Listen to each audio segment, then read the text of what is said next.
octubre, 14:30, Cultura y Software Libre.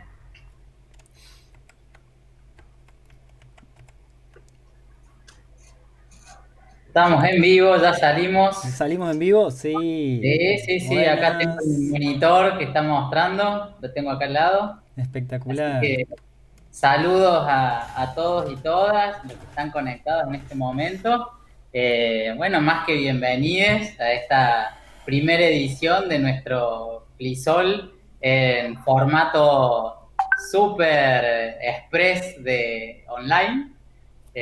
Bueno, quería agradecer más que nada que estén todos acá y bueno, bienvenido a esta primera charla también sobre lo que vamos a estar hablando de software y cultura libre. Y bueno, le doy la voz a Coti. Coti, muchísimas gracias por coordinar esta mesa. Bueno, gracias a ustedes por la invitación. Yo me hago una pequeña introducción para que después nos presentemos todos, para que seguramente hay mucha gente que los conoce a ustedes, pero está bueno para aquellos que recién es la primera vez que se conectan, tal vez que sepan quiénes son y de dónde vienen ustedes. Yo soy Coti Orlando, soy periodista. No me gusta definirme como especialista en tecnología, pero me interesa y soy muy curiosa de la tecnología, entonces intento de alguna manera llevar esta parte tan técnica y tecnológica distinta, tratar de hacerla lo más entendible posible para la comunidad en general. Ahora le doy pie a Barbie para que se presente y nos cuente quién es y de qué palo viene. Estoy aprendiendo a desilenciar para hablar y no empezar a hablar con el micrófono apagado. Mi nombre es Barbie Couto, yo soy también comunicadora social. He hecho muchas cosas, desde el diseño gráfico, la comunicación y el periodismo, pero entré a formar parte de Libre Base desde mi pertenencia a un sello que se llama Ediciones de la Terraza, y es una editorial que publica libros ilustrados con licencias Creative Commons. Esto es... bueno, la posibilidad de que los libros se puedan copiar y puedan estar disponibles para descarga. Podría charlar, seguramente vamos a estar conversando más de esto a lo largo de la charla, digamos, pero básicamente era una pasión de ser lectora, apasionada de siempre, y con el equipo en el que trabajamos, que los tres somos comunicadores sociales, Mauricio Michelú, Vanina Bocco y yo, y teníamos esta apuesta, ¿no?, desde el perfil comunicador de trabajar en pos del acceso a la información, del acceso a la cultura como un derecho. Entonces, cuando decidimos empezar el proyecto editorial, más allá de que estaba plenamente basado en lo literario y en la ilustración y en una mirada más desde el arte, sentimos que esa mirada de trabajar por el acceso a la cultura debía estar presente, y entonces el sello publica con estas licencias para permitir que los libros circulen con más libertad de la que actualmente permite la ley de propiedad intelectual vigente en la Argentina. Por fuera de eso, soy periodista, hago columnas de cultura en un medio acá local, en el Nuevo Mañana, militante, activista de software y la cultura libre. No vengo del palo técnico, sino del palo de la cultura, así que toda esta organización del Plisol para mí ha sido un posgrado de herramientas virtuales libres, y bueno, con eso ya cierro mi presentación para que hablen los compañeros. Bueno, gracias Barbie. Vemos también ahí a Berna Gaitán Notarán. Berna, ¿querés contarnos de dónde venís y qué es lo que haces vos? Buenas, ¿cómo andan? Bueno, como dijiste, yo soy Berna, soy de Santa Fe. Tengo una doble nacionalidad en algún punto, porque un poco santafesino, un poco paranaense, que es de donde estudié comunicación social. Estoy ahícito, como dicen en algunos lugares, de recibirme.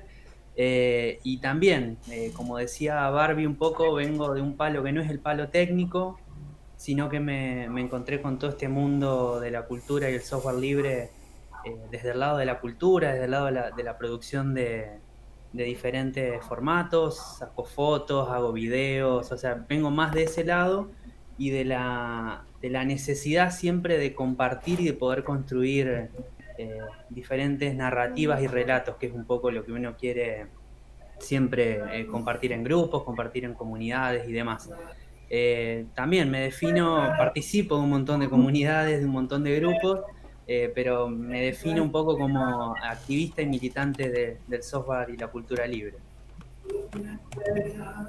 Gracias, Berna. Bueno, está también con nosotros Marco Ferradas, que nos va a contar Marcos, la voz que está allí, va a contarnos de dónde viene y qué hace también. Ya sé Marcos. dónde va. Bueno, no, yo soy, en realidad, soy estudiante de física, o sea que también es otro palo, también terminando la carrera. Y bueno, mi primera aproximación a la cultura libre fue también más por la cultura, digamos, y después terminé viniendo en el software y me empecé a meter con las computadoras y laburar mucho más con la pata de software. Y durante mi transición en la universidad pública también entré en contacto con cómo, o sea, empecé a cuestionarme cómo nosotros transmitimos el conocimiento, cómo compartimos conocimiento, sobre todo de los lugares públicos, que son lugares financiados por, por todas y todos, y entonces cómo ese conocimiento generado a través de la universidad pública vuelve a la gente. Entonces eso me hizo pensar también en líneas de ciencia libre, digamos, por ponerlo dentro de las mismas definiciones, digamos, y pensar en ciencia y tecnología libre.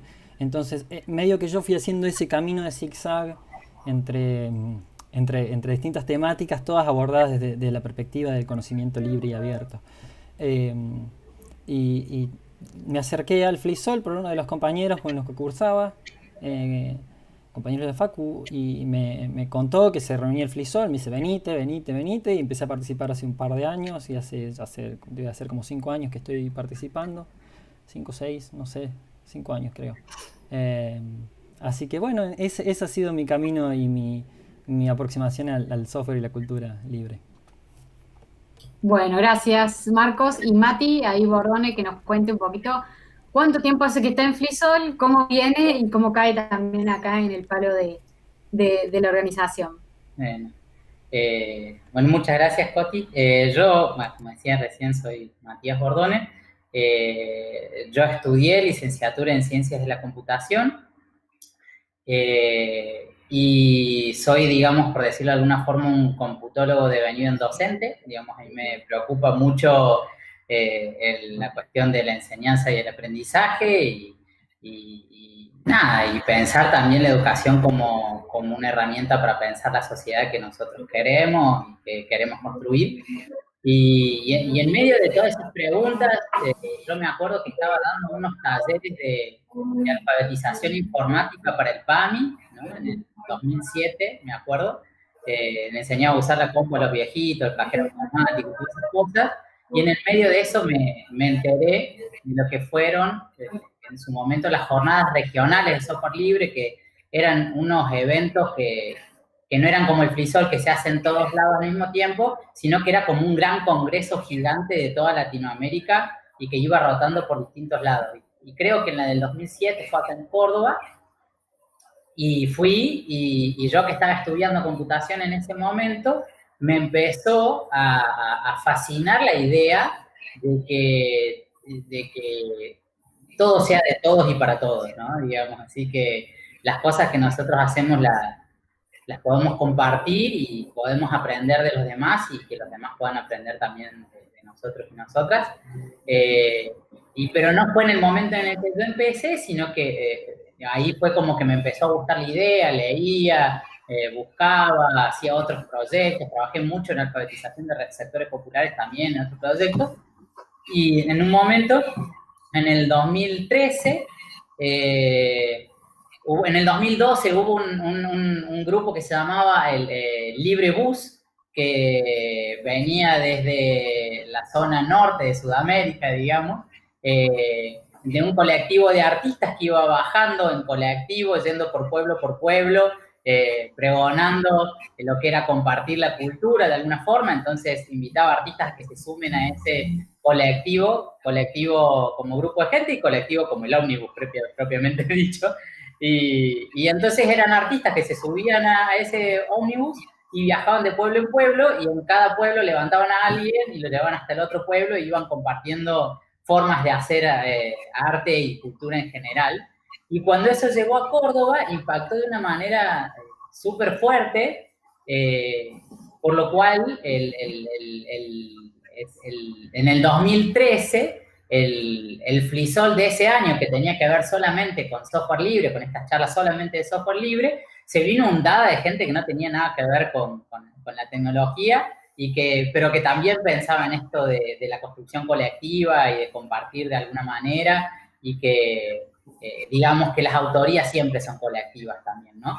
Entonces, un poquito de esa forma fue que surgió Libre Base, ¿no? Porque en su momento dijimos, bueno, tenemos que darle espacio a estas inquietudes, a estas ganas de compartir, estas ganas de construir que están pasando, y dejamos de pensar solamente en que había gente que trabajaba con computadoras, con gente común y corriente y de todos los lugares que produce cultura, comparte cultura y usa tecnologías, ¿no? También, y también produce tecnología, ¿no? Digamos que estamos imbricados todo el tiempo entre ese diálogo entre cultura y tecnología, porque nuestra producción cultural propiamente dicha es una tecnología y la hacemos a través de tecnologías también.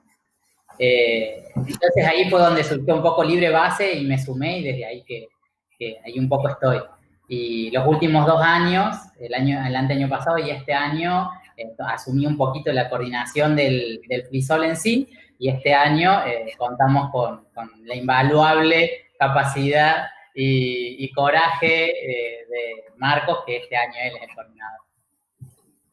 Bueno, gracias, Mati. Y bueno, ya vimos que todos vienen también de distintos palos, de distintas profesiones, y componen la organización y también pueden participar. Esta introducción también que nos hacías de cómo está unido la cultura y la tecnología todo el tiempo. Pero me gustaría, para aquellos que tal vez no escucharon nunca hablar de software libre, que nos puedas hacer, Mati, una pequeña definición de qué es software libre y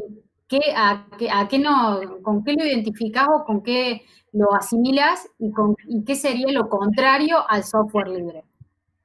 Sí, para intentar explicarlo de alguna manera, lo que nosotros no tenemos tan naturalizado un montón de veces es que los programas que usamos y las tecnologías que nosotros usamos, alguien las hizo, ¿no? Digamos, alguien la diseñó, alguien la fabricó o alguien la programó. Todos los programas que nosotros usamos, hay gente detrás que estuvo produciéndola y que estuvo trabajándola. Y eso podríamos equipararlo de alguna forma a un autor de obra, por decirlo así. Tenemos un montón de autores que están construyendo los programas y las tecnologías con las que nosotros convivimos día a día. Entonces, así como uno puede pensar que un escritor puede decir después qué pasa con mi libro, si yo quiero que ese libro sea compartido o no, si yo dejo que esas cosas, que alguien pueda usar mi poema para hacer una canción, inspirarse o ese tipo de cosas.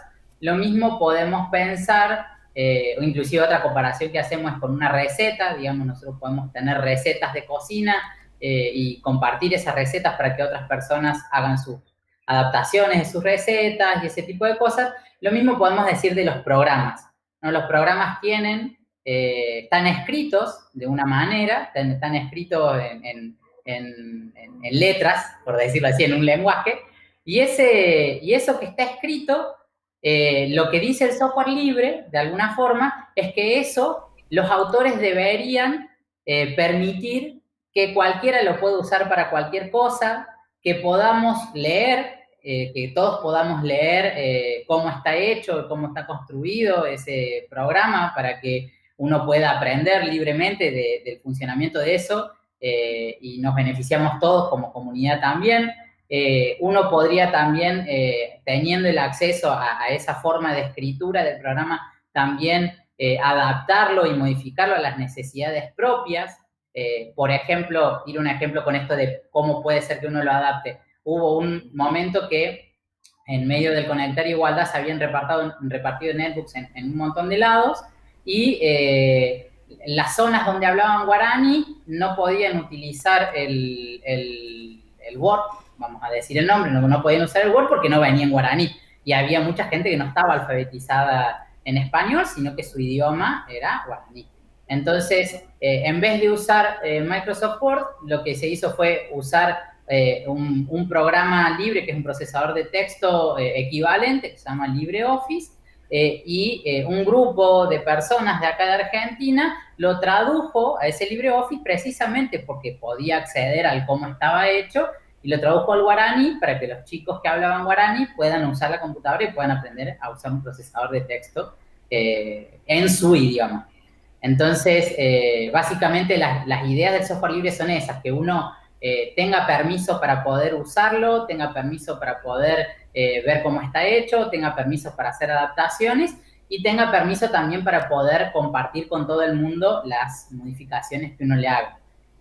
Dentro de todo, no es una cuestión técnica, sino que es una cuestión de principios, de cómo está pensado, de para quién y por quién y para quién, ¿no? Digo, sí, para mí está muy asociado a pensar una tecnología de la gente y para la gente, ¿no? Claro, yo creo que una diferencia fundamental es en eso último que dijiste, es el software como una herramienta para el usuario, donde el usuario lo usa como el usuario quiere, y no al revés, donde el usuario tiene que adaptarse al software que viene por defecto, digamos.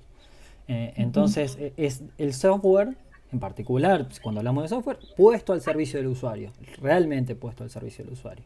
Porque precisamente lo piensa la comunidad y no, digamos, hay una cuestión que es legítima, que es decir, los autores, y esto lo vamos a discutir mañana con Barbie, pero los autores tienen derecho a poder vivir de su trabajo, ¿no? Entonces vos decís, bueno, si eso está disponible libremente, bueno, ¿cómo hace el autor para vivir de ese trabajo? Bueno, hay otras formas también de pensar modelos en donde los autores puedan vivir de su trabajo y al mismo tiempo exista también un respeto al derecho de acceso a la cultura y de soberanía tecnológica también. Entonces, sí.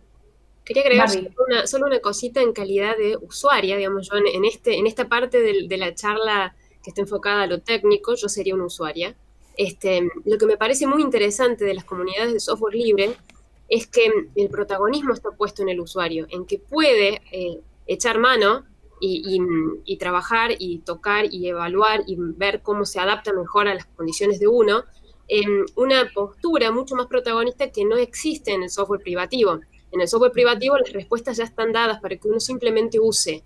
En el software libre es tanto más lo que se puede hacer, pero implica de uno un compromiso de asumir ese protagonismo y de que va a haber un montón de respuestas que no van a estar tan claras, digamos, pero que hay una comunidad cerca ayudando. O sea, cuando uno tiene un problema con un software, puede ir y preguntar, que va a haber una comunidad muy solidaria que va a querer dar las respuestas o ayudar a las instalaciones. Sin ir más allá, el aprendizaje de lo que fue usar la plataforma de Jitsi, yo lo aprendí hace un mes.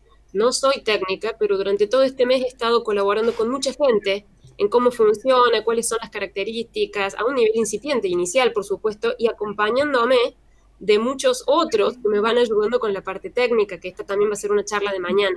Digo, me parece que hay una cosa ahí con el rol del usuario que puede asumir un lugar protagonista y que va a implicar cierto compromiso de su parte y curiosidad de estar ahí y de querer aprender.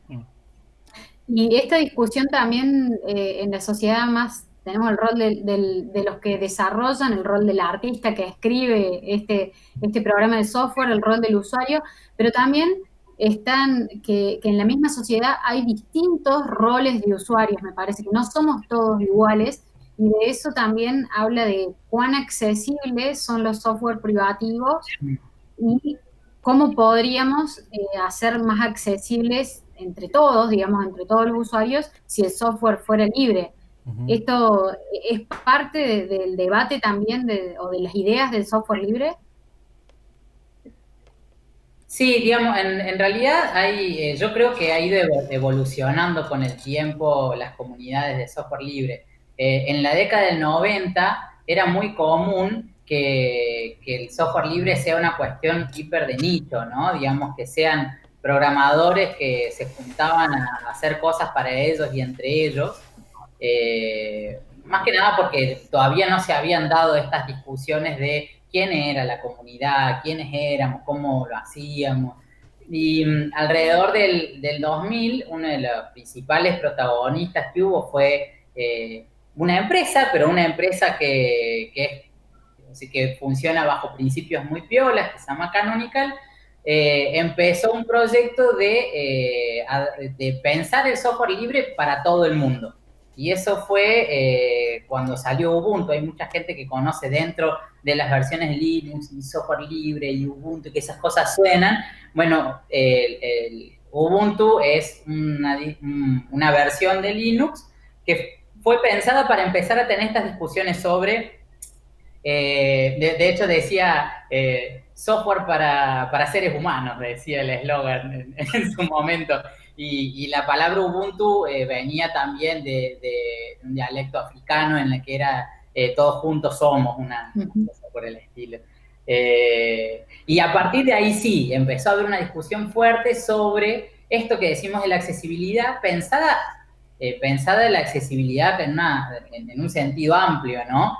Por ejemplo, esto de decir ¿qué es accesibilidad? Por ejemplo, que los chicos que hablan guaraní puedan usar su programa en el idioma que ellos manejan.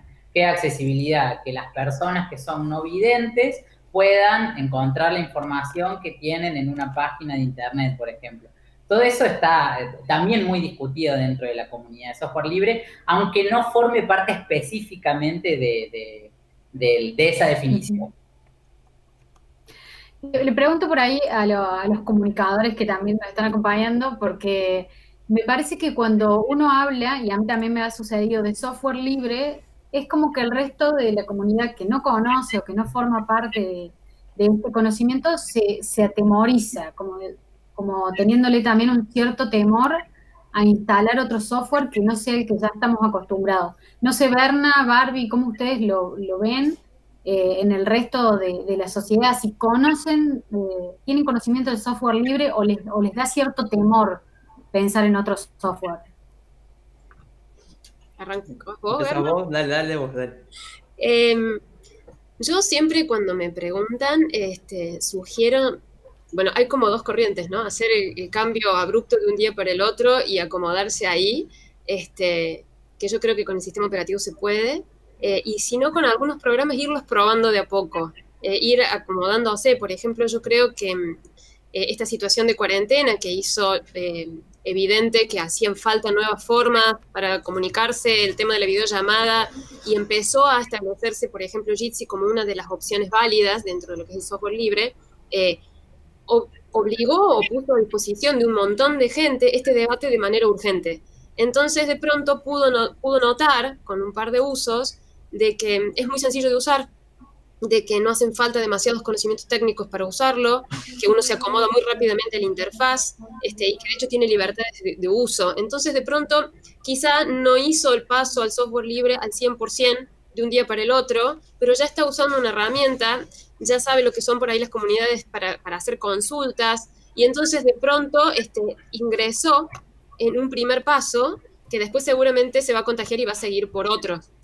Yo, por ejemplo, a la gente que no tiene conocimientos específicos para los cuales necesiten ciertos programas específicos y solo usa Internet para navegar, para producir textos, presentaciones, para hacer hojas de cálculo, para conectarse con gente, perfectamente puede tener una computadora con Linux y usar herramientas de edición de texto libres y videoconferencias libres, que es un paso de un día para el otro, no lo va a notar, se va a adaptar en una tarde y va a estar todo muy bien. Si tiene que usar algún software específico para una actividad gráfica específica, bueno, ahí quizá le lleve un poco más de tiempo aprender el uso de la herramienta, pero casi para todos los programas hay equivalentes.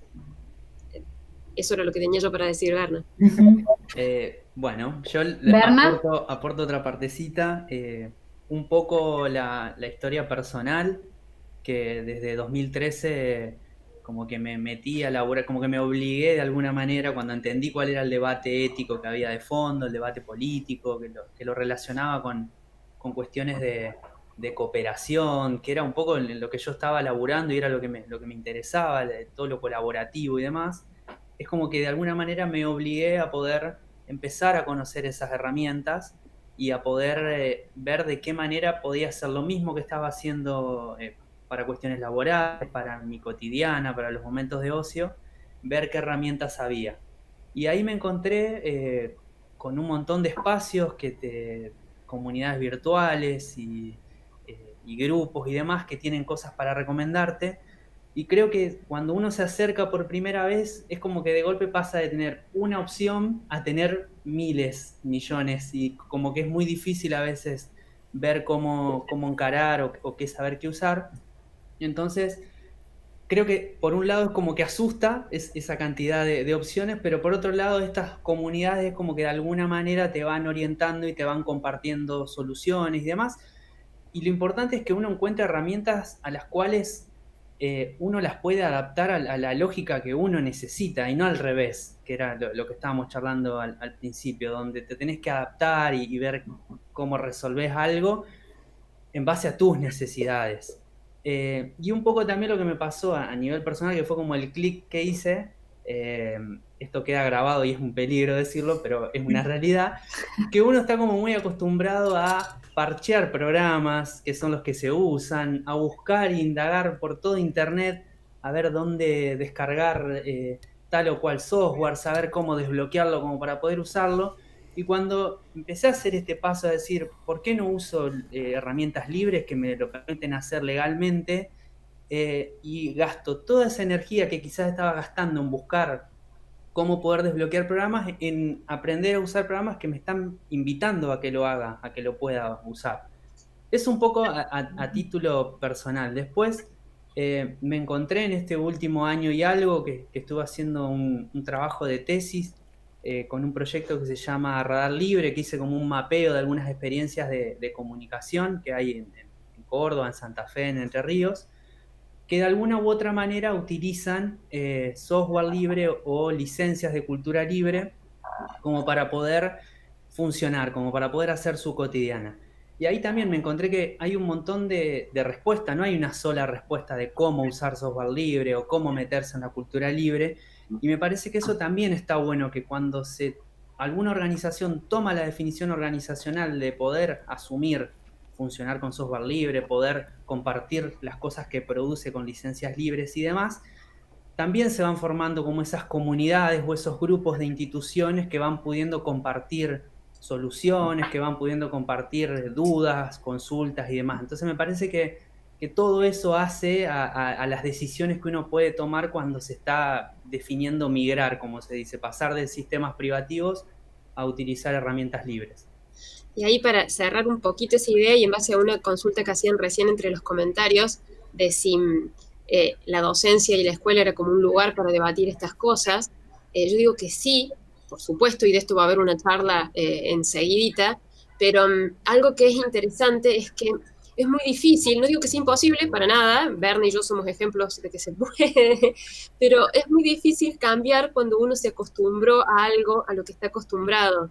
Entonces quizá el espacio educativo en el que uno aprende a usar las herramientas sea el ideal para aprender a usar herramientas libres que le van a abrir una puerta para poder producir y tomar un rol protagónico de ahí en adelante. Cuando uno se ha formado con herramientas privativas, después tiene que hacer una migración. Pero si ya pudo aprender del vamos en un entorno más libre, bueno, está creciendo ya en esa libertad. Y esta migración, Marcos, y ya para conversar también con vos, tiene también una correspondencia con esto para incorporar el otro concepto, ¿no? Hablábamos de software libre y también el otro concepto es cultura libre. ¿Tiene también una relación con la cultura libre? ¿La cultura es privativa en algún sentido o no fue siempre libre? ¿Cómo la ves vos? Bueno, sí, digamos, de hecho eso también es como una duda común, digamos, porque uno por ahí hablar de cultura libre suena casi como un oxímoron, digamos, una cosa medio rara, ¿no? Y en realidad, porque ¿qué? ¿El autor no es libre de hacer lo que quiera? ¿No? ¿El autor no es libre de crear lo que quiera? ¿Por qué? ¿De qué me hablas cuando hablas de cultura libre? Entonces, yo creo que la diferencia está en, de nuevo, la cultura libre propone, o sea, hoy en día la realidad es que si bien la cultura nació como una cosa de colaborar, como una cosa colaborativa, vos veías lo que hacía, no sé, pienso en una silla, veías lo que hacía tu vecino con una silla y te gustaba el diseño que hacía, y capaz que copiabas la silla y le agregabas, no sé, me encantó la silla que hiciste, me encantó cómo la reforzaste acá, pero yo le voy a hacer este dibujo y este apoyabrazo reforzado y con este adorno y esta cuestión, digamos, o este cuadro, me encantó el cuadro que hiciste, pero me inspiró a hacer esta otra serie de canciones basadas en este cuadro que me evocó un montón de emociones.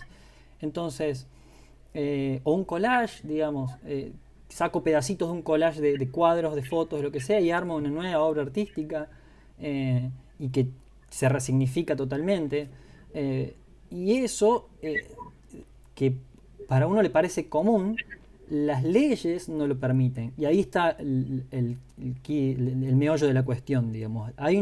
Se han definido leyes de copyright, y ahí Barbie seguro va a saber mucho más que yo, pero se ha definido una estructura de leyes de copyright que han ido, que empezaron con una idea muy noble, digamos, de decir, bueno, si hubo un autor, una autora que creó una obra, bueno, que pueda ganar plata o que pueda hacer usufructo de esa obra por un tiempo, una idea no tan descabellada, digamos, que uno podría estar de acuerdo hasta, digamos, en cierta medida,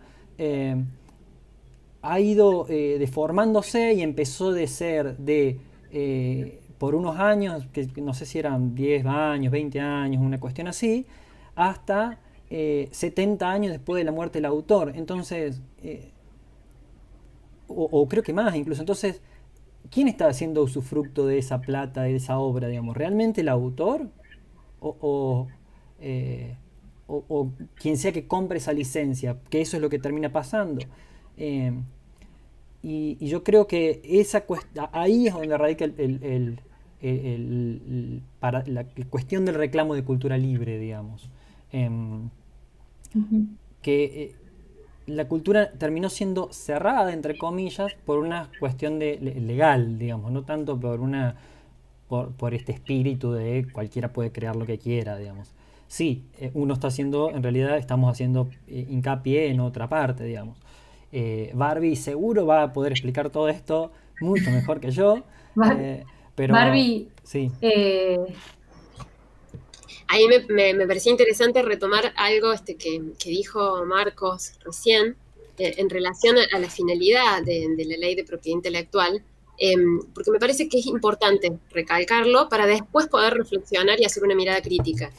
La ley, cuando surgió para este motivo de no de favorecer necesariamente los derechos del autor, sino pensando en una visión del bienestar social.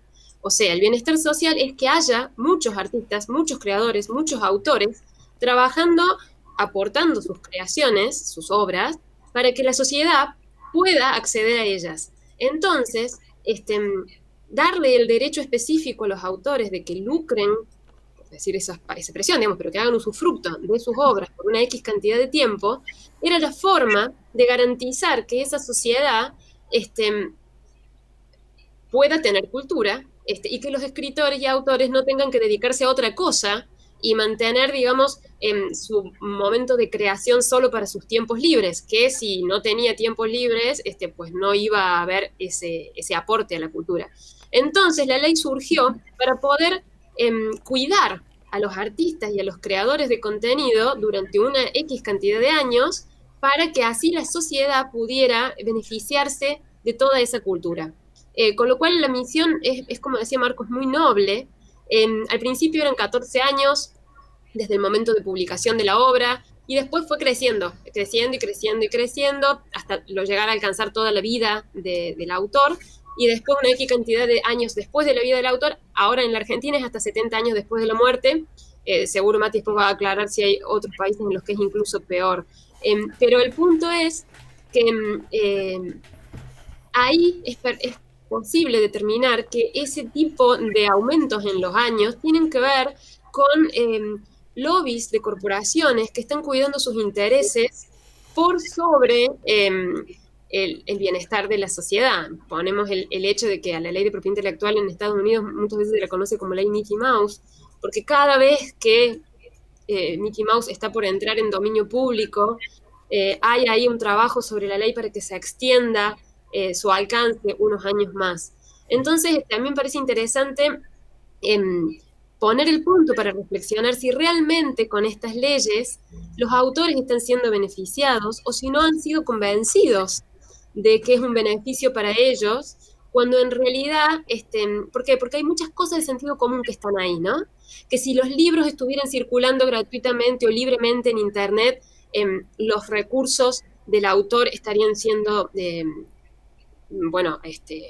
estarían siendo mermados, siendo que en realidad es una vidriera muchísimo más amplia, y quizá muchísima más gente estaría interesada en comprar esos productos culturales. La noción de que la copia en sí es algo con una carga negativa, cuando a lo largo de la historia la copia ha sido la forma que la humanidad ha tenido para aprender. Bueno, algo que decían un poco antes, digamos, nosotros aprendemos copiando. Los bebés aprenden copiando a sus padres. Nosotros aprendemos a escribir copiando lo que la maestra coloca en el pizarrón. Y de golpe, en un punto de la vida, la copia empieza a ser algo malo. Cuando en realidad uno aprende lo que aprende gracias a las experiencias y desafíos logrados por quienes estuvieron antes. Si nosotros tuviéramos que estar inventando la rueda cada vez, el conocimiento de la humanidad no crecería. Si creció a lo largo de todos estos miles de años es porque no había leyes de patentes ni de copyright, y esas son un invento de los últimos cientos de años. Y acá va a seguir Mati, pero me parece que eso era un poco también animarse a ver que las leyes vienen después, ¿no? Y que son acuerdos sociales, y como tales son válidos, pero a veces hace falta pensar en modificarlos para que no entren en colisión y en choque con otros derechos, como por ejemplo el del acceso a la cultura. Y ahí le doy la palabra a Mati. No, quería dar 2 o 3 cositas nomás de lo que han dicho los chicos. Una es que, digamos, para aclarar un par de cosas, en la Ley de Propiedad Intelectual Argentina hay una cláusula que dice que a menos que se diga lo contrario, las otras personas no pueden hacer absolutamente nada con la obra de un autor en particular. Lo que plantea la cultura libre no es decir que hay que abolir el autor, digamos, es otra discusión, digamos, que no tiene nada que ver con esto que estamos charlando ahora, si existe o no existe autoría, y que no se reconozca que una persona ha sido la que aportó a la humanidad, etcétera, sino que se está discutiendo un poco la idea de pensar esto de está prohibido copiar por defecto, ¿no? Entonces, debería, de alguna forma, que el autor pudiera decir, no, pero yo quiero que mi obra circule, quiero que otras personas puedan hacer otras cosas y ese tipo de cosas. Y para eso, los autores, y yo voy a decir autor de una manera muy amplia y voy a llevarlo a mi experiencia como docente también. Los docentes somos autores. Digamos, estamos produciendo materiales para nuestros estudiantes todo el tiempo. Entonces, cuando estamos produciendo materiales, o inclusive los propios estudiantes cuando hacen resúmenes, están haciendo resúmenes de lo que dijo el profesor y comparten esos resúmenes, todos estamos produciendo permanentemente obras.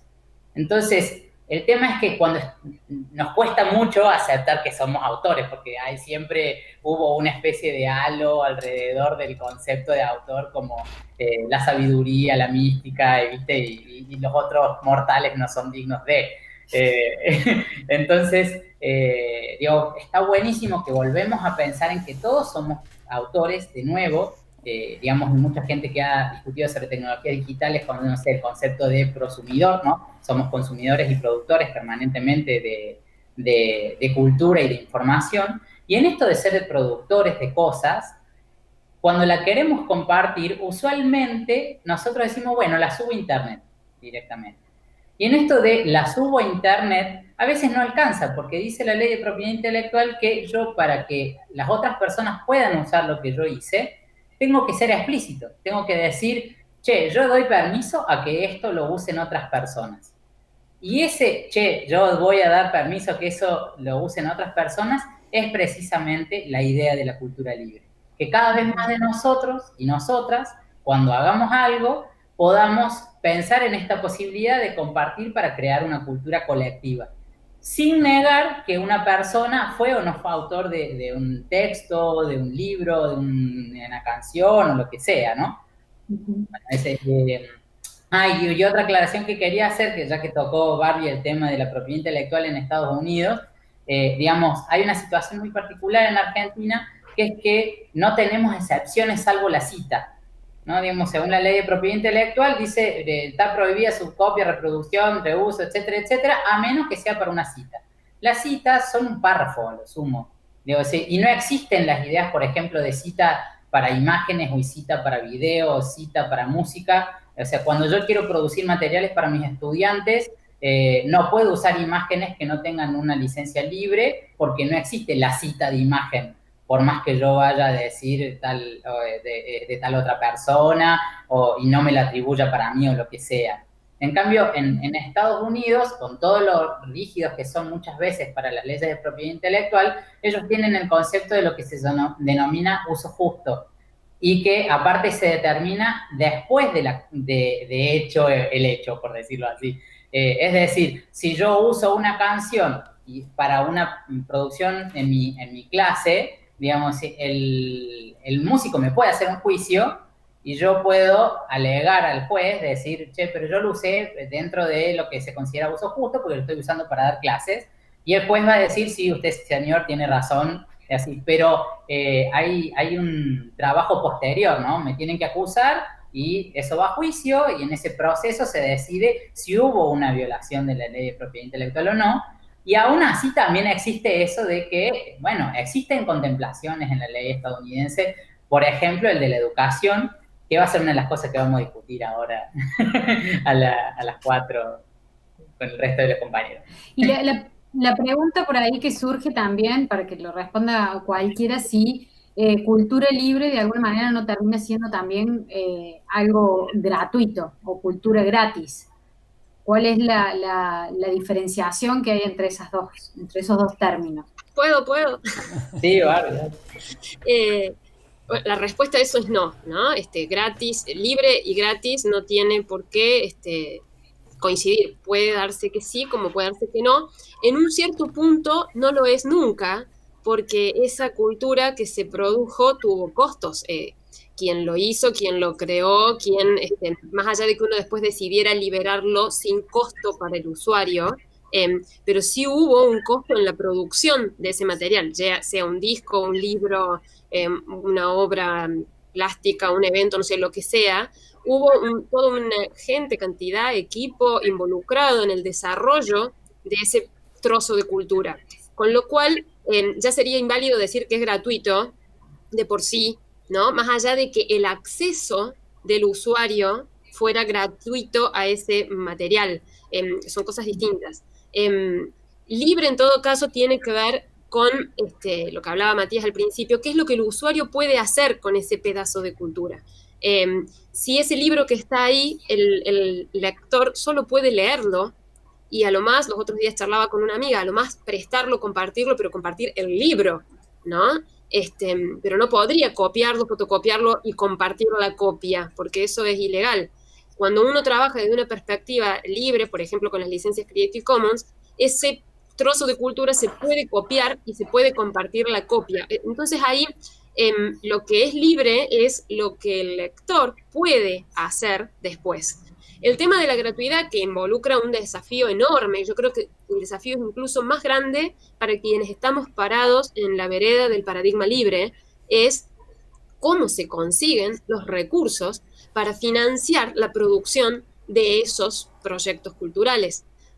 Porque una pregunta absolutamente válida, y que de hecho la estaban haciendo en los comentarios de YouTube, es: ¿el autor tiene derecho a lucrar de su obra? Por supuesto, el autor ha generado un producto cultural que pone a disposición de la sociedad y necesita vivir de eso, con lo cual necesita cobrar, sea por el sistema tradicional de regalías que manejan las editoriales comunes o por otros. Creo que lo más interesante es los desafíos de pensar cómo en esta época se podrían trabajar las dos cosas, que un autor pueda efectivamente tener una subsistencia digna por su trabajo cultural y que esa obra que genere pueda circular gratuitamente para que esté accesible a la mayor cantidad de gente posible. Y este hecho de que eso esté accesible va a redundar en que el autor sea convocado para nuevas obras, para nuevos proyectos, para otro tipo de actividades. Entonces me parece que ahí la puerta que se abre automáticamente es un desafío que quienes estamos parados en esta vereda tenemos que tomar como un desafío que nos interpela personalmente. O sea, somos los primeros que tenemos que entender que el libre no es gratis, que hay costos y que hay que volverse creativo a la hora de entender cómo plantear alternativas de sustentabilidad de esos proyectos que no sean las clásicas, porque las clásicas ya han dado muestras de que no funcionan. Hoy por hoy hay muchísimos autores que defienden su derecho a cobrar regalías, mientras a la vez hacen una crítica de lo mal que funciona ese sistema, dependiendo de una multiplicidad de variables. Entonces, me parece que tratar de, para nuevas épocas y para nuevas herramientas, habría que pensar nuevos desafíos, y creo que ahí está la clave. Hay experiencias pequeñas, mucho de esto lo vamos a estar charlando en la mesa de mañana, del domingo, en la mesa de retos urgentes para las industrias culturales, porque tiene que ver con eso.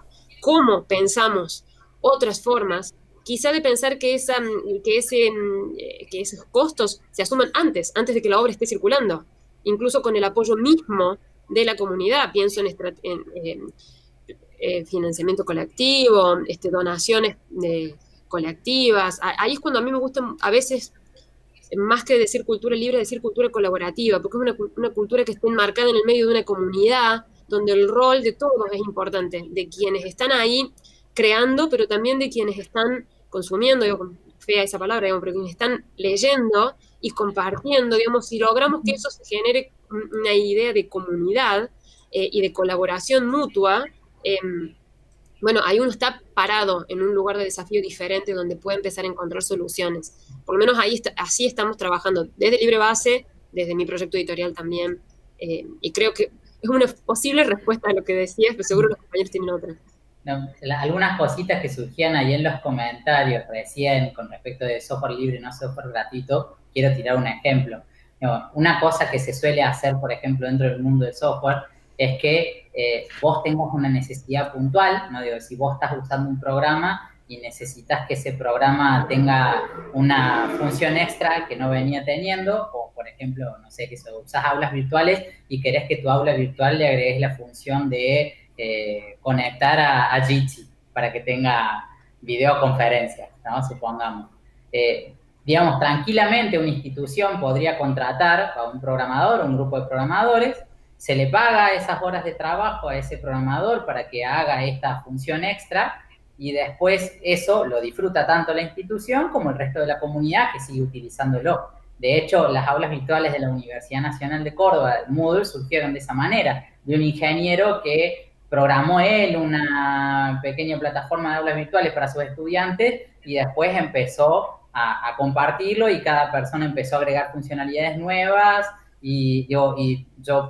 vos puedo cobrarte a vos la instalación de esa aula virtual o una capacitación. Mantenimiento.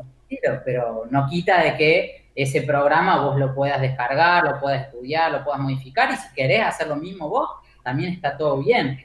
Me acuerdo que hubo un lío enorme en un momento cuando, en las peatonales de Córdoba había unas personas que estaban vendiendo CDs de instalación de Linux en su momento, estamos hablando de hace varios años obviamente, y en un momento varios de la comunidad decían, pero están vendiendo los CDs.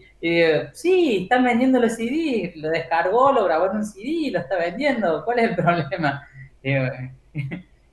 Bueno, eso es un poco también.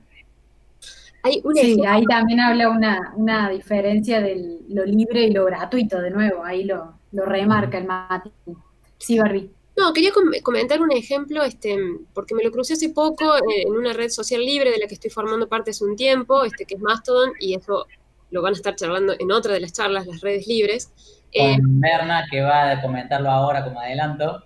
Me crucé con un proyecto que se llama, que se llama Pepper y Carrot, que es una historieta gráfica, que funciona, y esto fue como un hilo de coherencia enorme. Está diseñado, maquetado, ilustrado, todos con herramientas libres que están perfectamente detalladas en la página del proyecto, traducida desde el francés a una multiplicidad de idiomas, todas por gente colaboradora, Todas las plantillas de las ilustraciones están puestas a disposición para que cualquiera las descargue y las use con licencia libre que permite el uso comercial, la obra derivada, la copia, con un sistema de donaciones en tipo Patreon, LiberaPay y algunos otros, o sea, un sistema de donaciones con la cual la comunidad de este ilustrador le hace aportes para que él siga trabajando en esto. Y entonces están todos los episodios, todos, libres para lectura gratuita, traducidos a más de 50 idiomas, con todas las plantillas libres para usar, incluso editadas de manera impresa por editoriales con quienes hicieron un pequeño ajuste en el contrato, aclarando de que el libro en realidad podían tomarlo muchas otras personas para hacer sus propias ediciones físicas si quisieran. La única excepción era que la tapa que la editorial eligiera iba a ser específicamente para ese sello y no para los otros, de manera que cada editorial que quisiera gestionar una impresión de esta historieta tenía que trabajar una tapa específica, no copiada por otros sellos, pero digo, es un circuito y alcanza con entrar a ver la cantidad de colaboradores que tiene el proyecto para darse cuenta de que es factible, ¿no? Más toda la gente que trabaja en todas las distintas etapas de producción. Y me parece un proyecto interesante de ver porque logró trabajar desde el software libre en todas y cada una de las etapas de su producción, e incluso las editoriales del sistema tradicional, más comercial, pueden adoptarlo y seguir haciéndolo circular en editoriales de pequeñas localidades, y lo único que hace con el proyecto es seguir creciendo. Entonces, como ejemplo, me parecía interesante desde el ámbito editorial, no hay tanto así, muy interesante para recalcar por si quieren entrar después a chusmear, yo ahora lo pongo en los comentarios al link. Yo quería agregar una cosita, si es posible, Sí, retomando también quizás otro acercamiento que uno podría tener, que quizás no necesariamente puede venir desde el lado de la autoría como modo de vida, por decir de alguna manera, sino también de cómo uno puede aportar o puede sumarse a determinadas comunidades, quizás con otros fines que no necesariamente tengan que ver con una subsistencia que como decía Barbie, es completamente válido y entendible. Y quizás uno de los ejemplos más claros en ese sentido es el de la Wikipedia y en la construcción de lo que es el conocimiento colaborativo y comunitario, porque es una comunidad de personas que están editando y aportando información, datos y demás, y al mismo tiempo la enormísima oportunidad que se genera a veces de poder construir narrativas propias o narrativas cercanas a la realidad. Esto a veces es un garrón cuando uno se suma a determinadas comunidades y se encuentra con que, por decir, la mayoría de la documentación o los tutoriales para usar un programa están en otro idioma que no es el mío. O uno quiere entrar empieza a buscar en internet sobre determinada temática y se encuentra con imágenes, rostros, voces, acentos que no tienen nada que ver con la realidad que a mí me rodea. Entonces, también se abre desde ahí la posibilidad de que quienes por hobby o en su tiempo libre o en sus descartes a veces de trabajos, uno va y saca fotos y te sobran fotos o tenés de tus vacaciones y fuiste y sacaste fotos en algún otro lugar, poder también compartir y poder alimentar a veces esos repositorios libres que te dan la posibilidad de licenciar esas producciones como materiales libres, como para poder seguir construyendo narrativas. Yo soy parte de una comunidad acá en la región litoral, con unas compañeras que hicieron un laburo enorme, por ejemplo, construyendo una narrativa fotográfica, colectiva que se organizaron entre un montón de fotógrafas, para poder registrar un montón de movidas que se hicieron en relación a la mesa Ni Una Menos, en relación a movimiento feminista. También otros pudimos aportar y hacerlo desde el mediactivismo de haber ido a marchas en su momento vinculadas a la historia local y decir, yo tengo estas fotos guardadas en un disco rígido que fui y las saqué porque me interesaba la temática, ¿por qué no las subo, no las comparto? Y que quizás eso pueda ser insumo para poder seguir generando narrativas.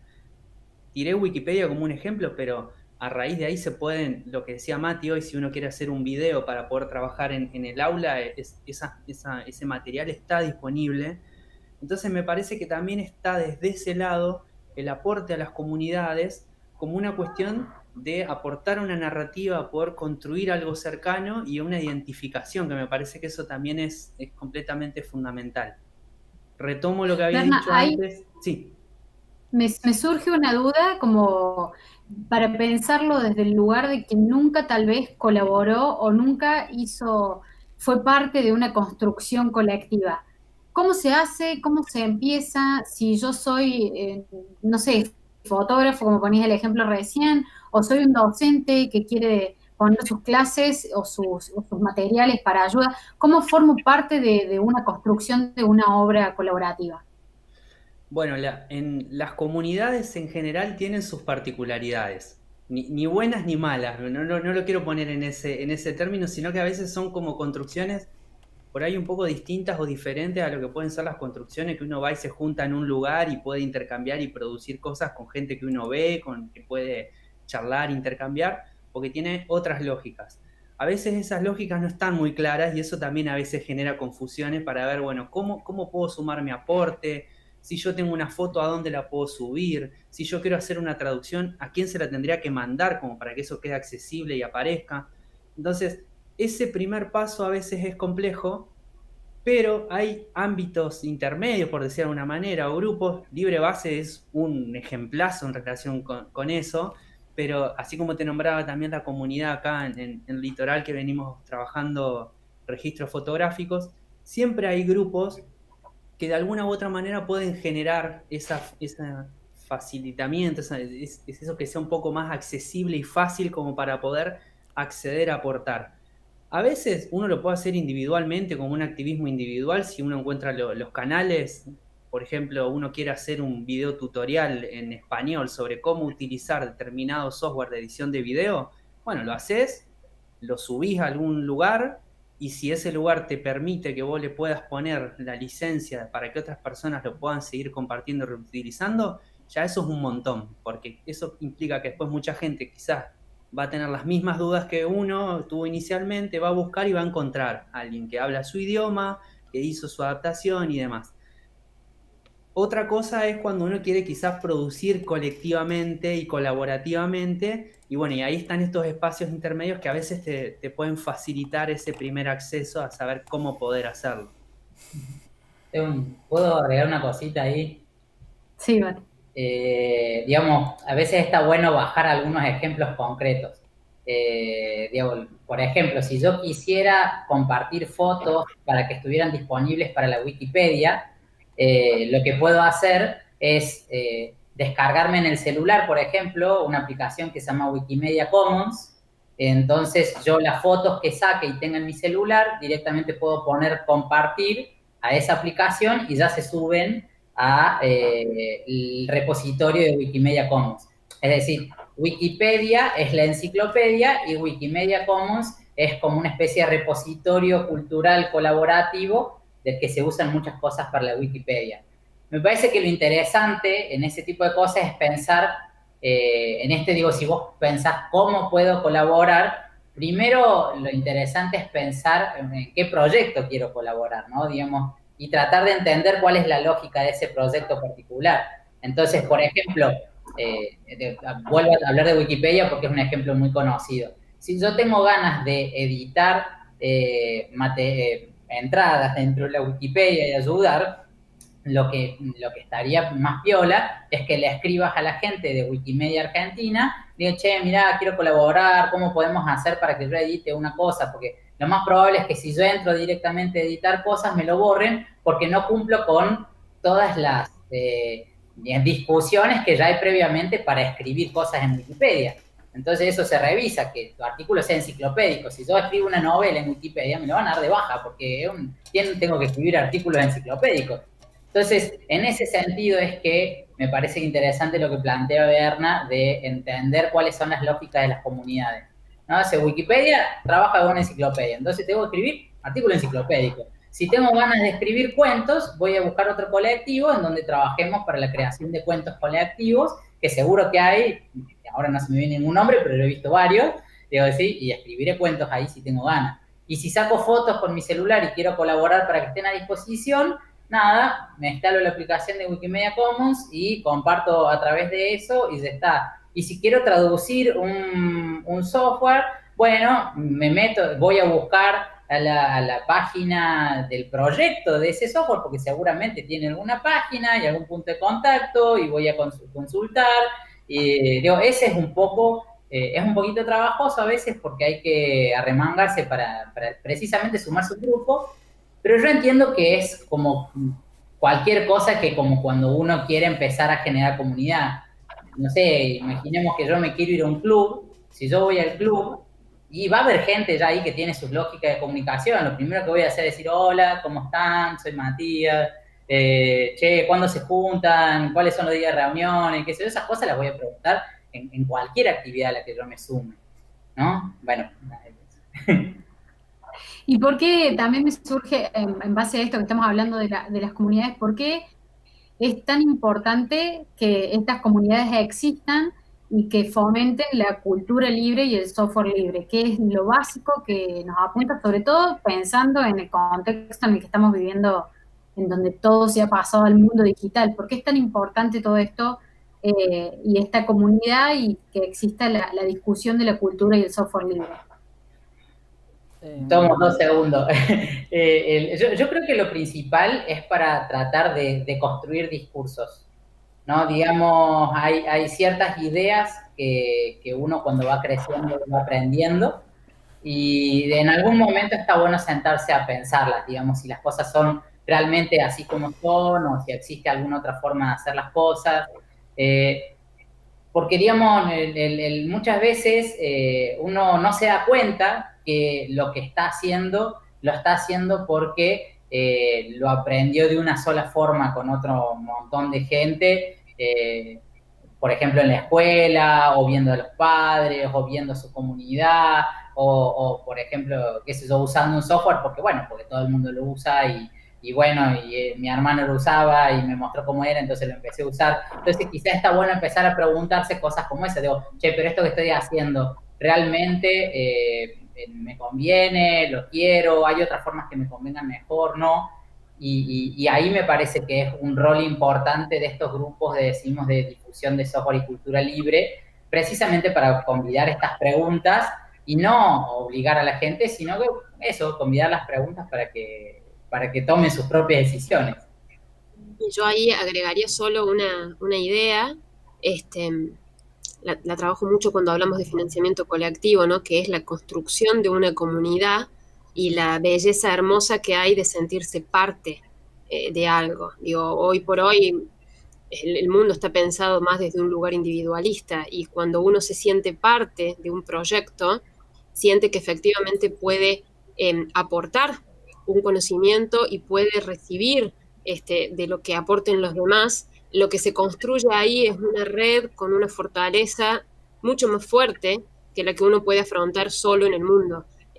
Esto funciona para todo tipo de comunidades, para las comunidades de la cultura libre o del software libre también, ¿no? Hay como una cierta certeza de que uno entra a preguntar algo, a veces las primeras veces pregunta casi con, ay, disculpen que no sé, y siempre hay alguien que responde, y después de pronto uno se descubre que uno es el que está pudiendo responder algunas cosas y entonces en ese momento se siente como un círculo cierra y como el ser parte de esa comunidad nos vuelve más fuerte, no a uno en particular, sino a la comunidad. Lo que es fuerte es la comunidad.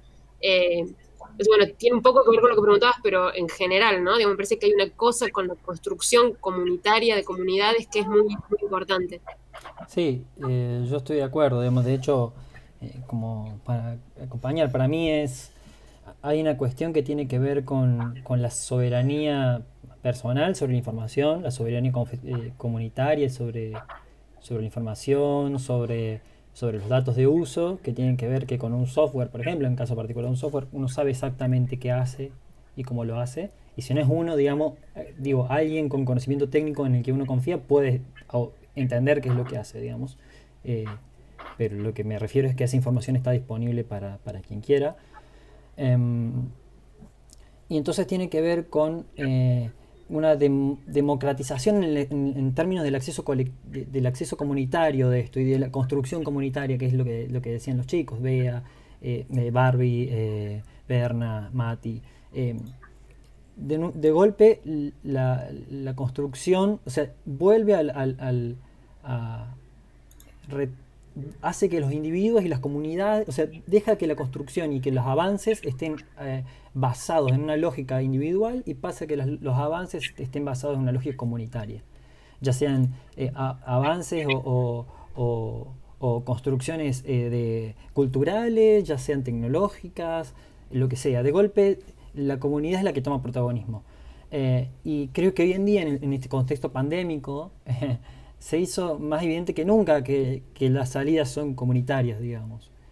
Yo no me quedo en casa porque me enfermo yo, me quedo en casa porque tengo riesgo de enfermar a otros, sin saberlo. Entonces, de golpe nos pusieron en la cara y así venimos tranquilo caminando y de golpe nos chocamos un paredón, digamos. Y ni lo vimos, estaba el vidrio ahí y salimos corriendo para el patio y nos chocamos la puerta cerrada, digamos.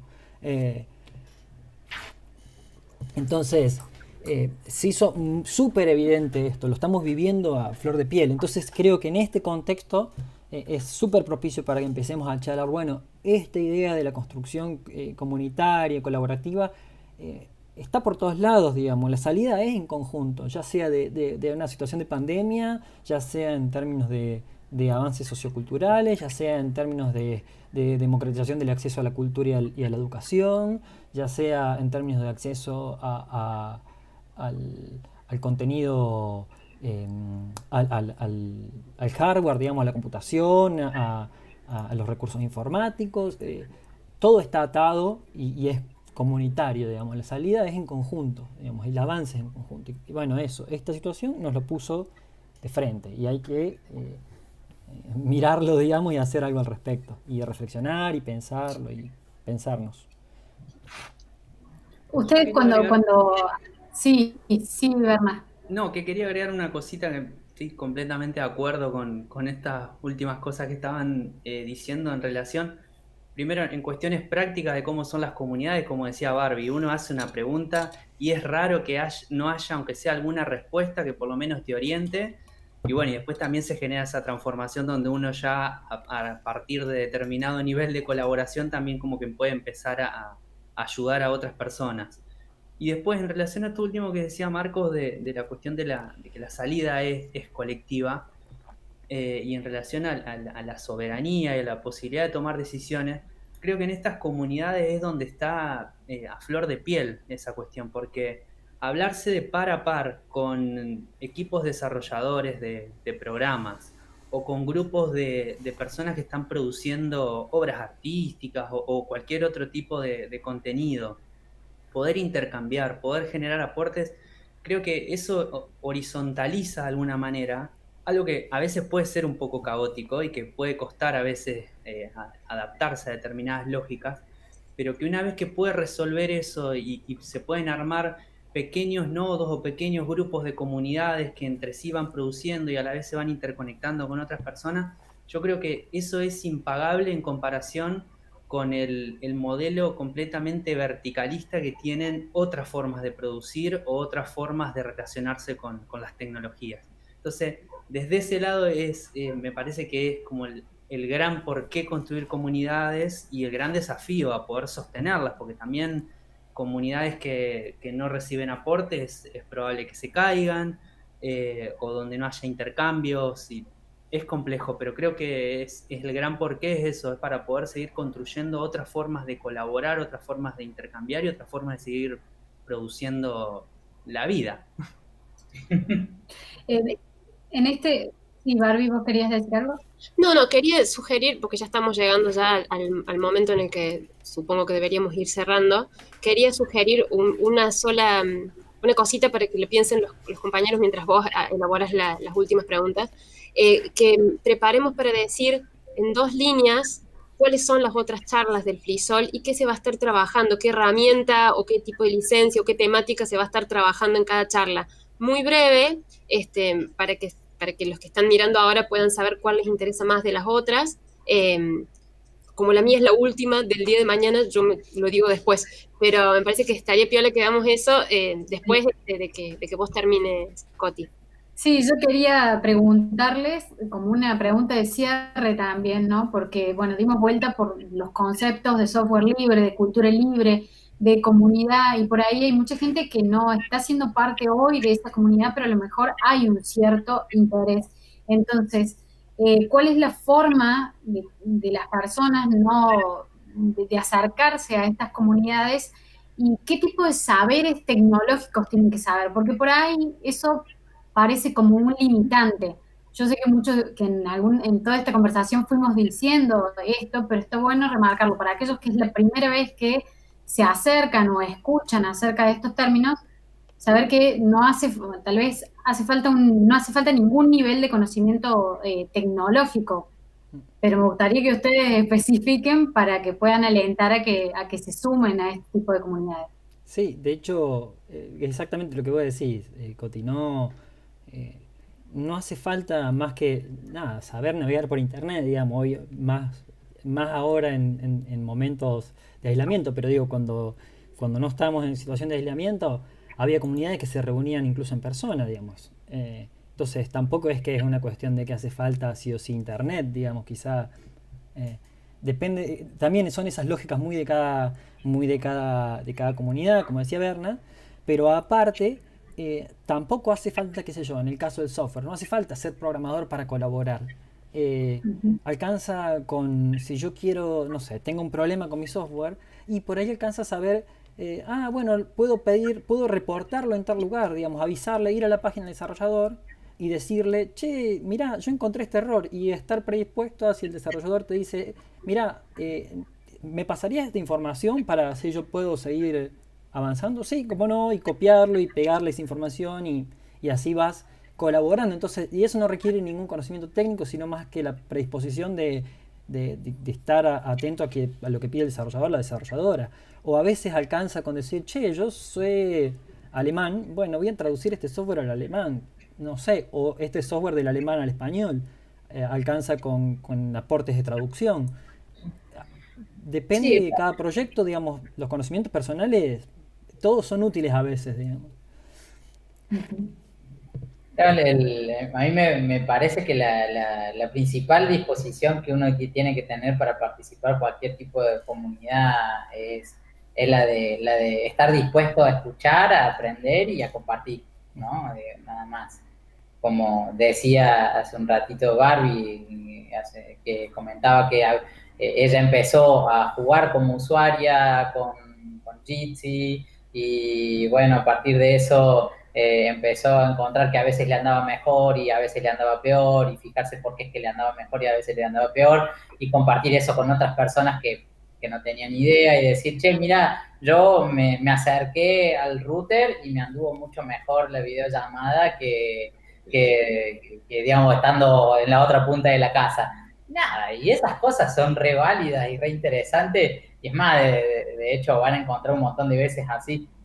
Hace poquito me pasó que estando en un grupo encontré que había alguien como que estaba muy ansioso, ¿no? Digo que decía, pero nadie me da la respuesta que yo quiero ya, ahora y necesito. Y lo que yo le dije fue, mirá, acá todos estamos aprendiendo como vos y cada uno pone la disposición, tiempo, ganas y amor que uno puede y los conocimientos que uno puede y quizás a veces no sabemos y vos estás haciendo preguntas que nadie sabe todavía y que está bueno que las investigues y compartas lo que puedas encontrar con el resto de los compañeros y aprendemos todos. Bueno, Ujú. eso. Bueno, con esa pregunta para mí cierro también como una manera de invitarlos a todos los que yo no formo parte de la comunidad, así que me invito a mí también a formar parte de la comunidad, a empezar a investigar sobre estas cuestiones e entender que todos creo que pensamos de alguna manera en un mundo más inclusivo y menos privativo. Así que, bueno, ahora me gustaría, como dijo Barbie, que invitemos a cada una de las charlas que vienen, que se vienen 2 días llenos de charlas interesantes. No sé cuál quiere empezar contando acerca de sus charlas. La que sigue es la que modero yo, así que empiezo yo.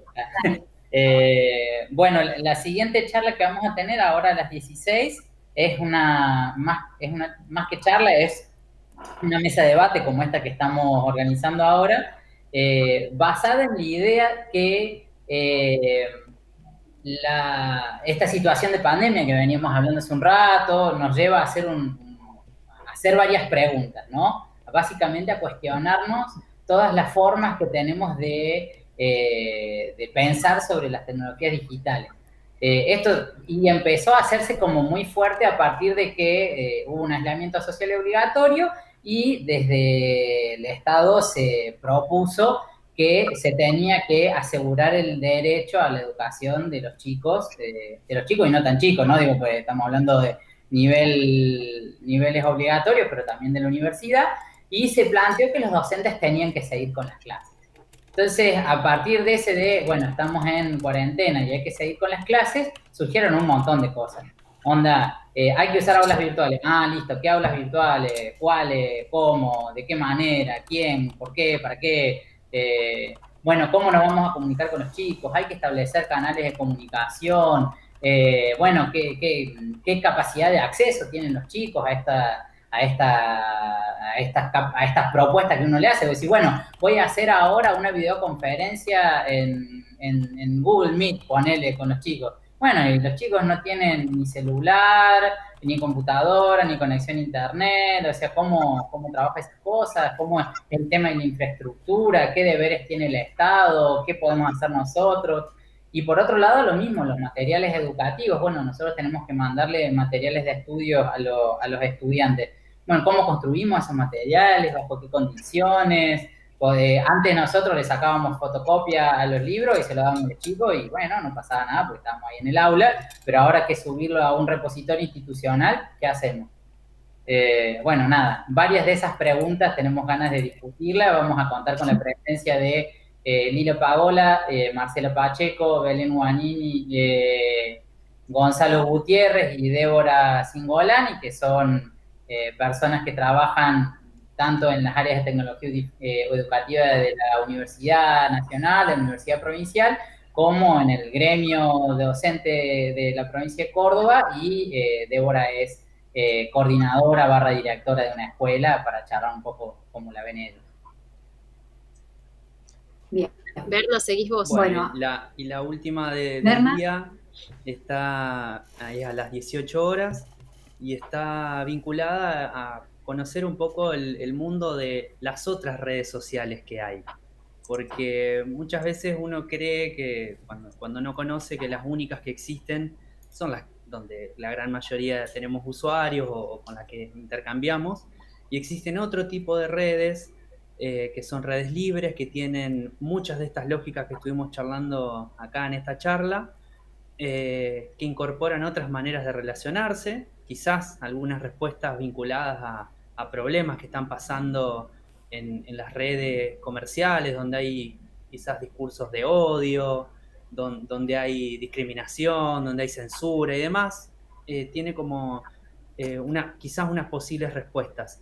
Y si bien está orientada como para público en general, más que nada con Cecilia Ortman, con quien voy a estar haciendo la presentación, lo estuvimos pensando un poco vinculado a la necesidad de algunas organizaciones sociales, populares, comunitarias, que en sí ya tienen otras lógicas de funcionar y que quizás podrían encontrar en estas plataformas algunas coincidencias con eso. Así que bueno, invitadas a que se sumen. Excelente. Mañana hay 3 charlas. La primera charla tiene que ver con el uso de Jitsi como herramienta para videoconferencias, desde lo básico. Va a estar a cargo de Dionisio Alonso, Baco.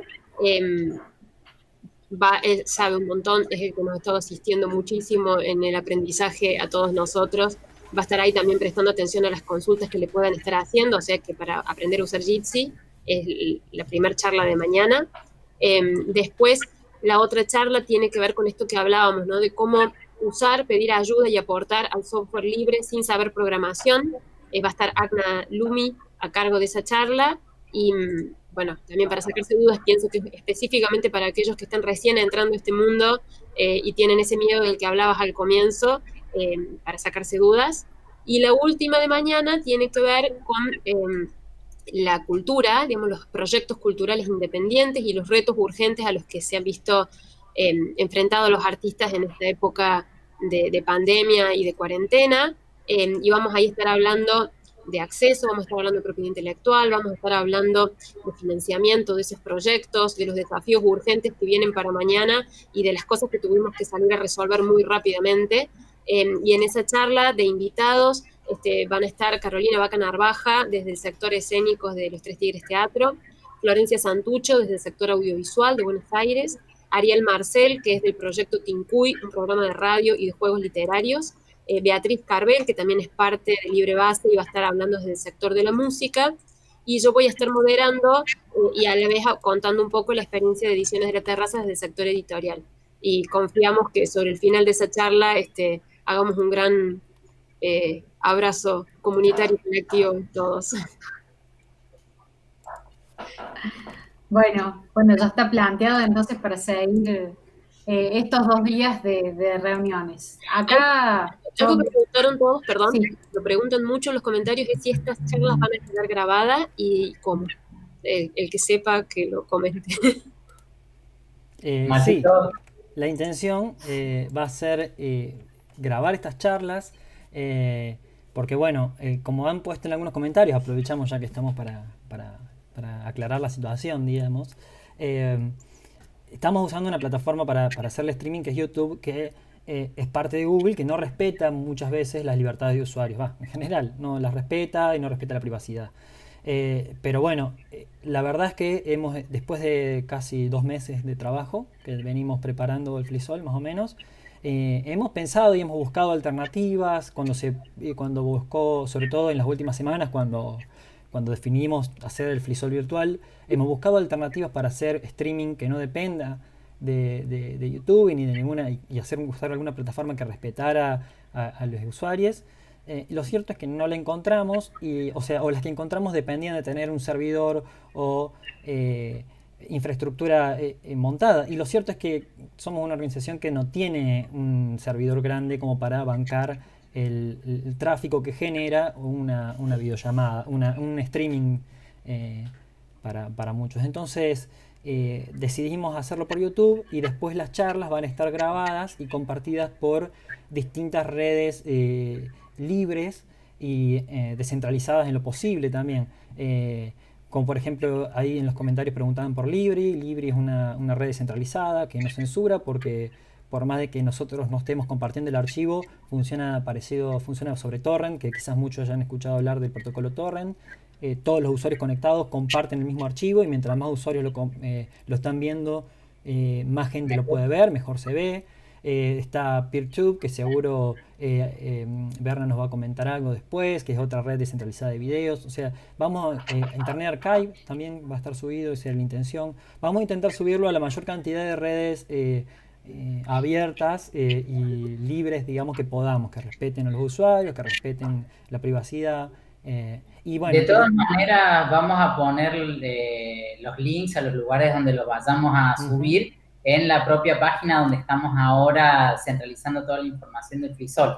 Así que si quieren después volver a entrar de acá un tiempito a librebase.org.ar, van a encontrar ahí toda la información ordenada y con los links subidos para que vuelvan a ver los videos todas las veces que tengan ganas. Sí, y bueno, para comentarles también, también elegimos YouTube porque el streaming lo pueden ver a pesar de no tener una cuenta creada. Entonces, bueno, si lo abren en una pestaña privada, sí exige cierto conocimiento por parte del usuario, pero bueno, era el mal menor, digamos, eso es lo cierto.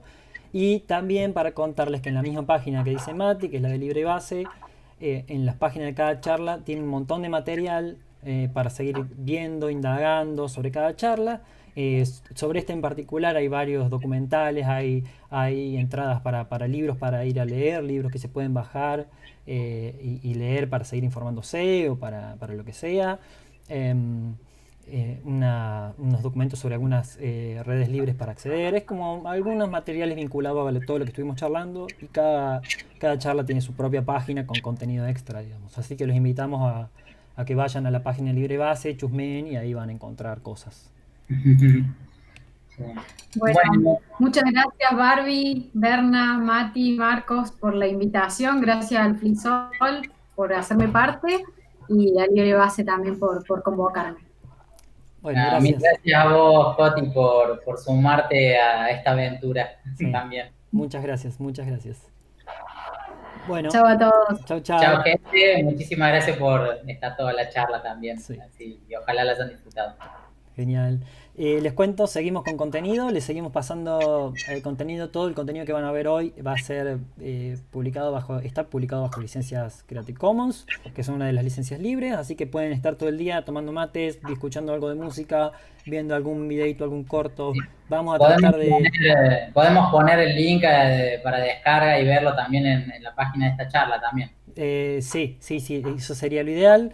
Ya vamos a ir completando con todo ese contenido. Así que, bueno, por ahora yo voy a tratar de seguir poniendo contenido para que sigan viendo y sigan conectados toda la tarde entre que preparamos una charla y otra. Así que, bueno, nos estamos viendo. Sigan conectados. Chao, chao.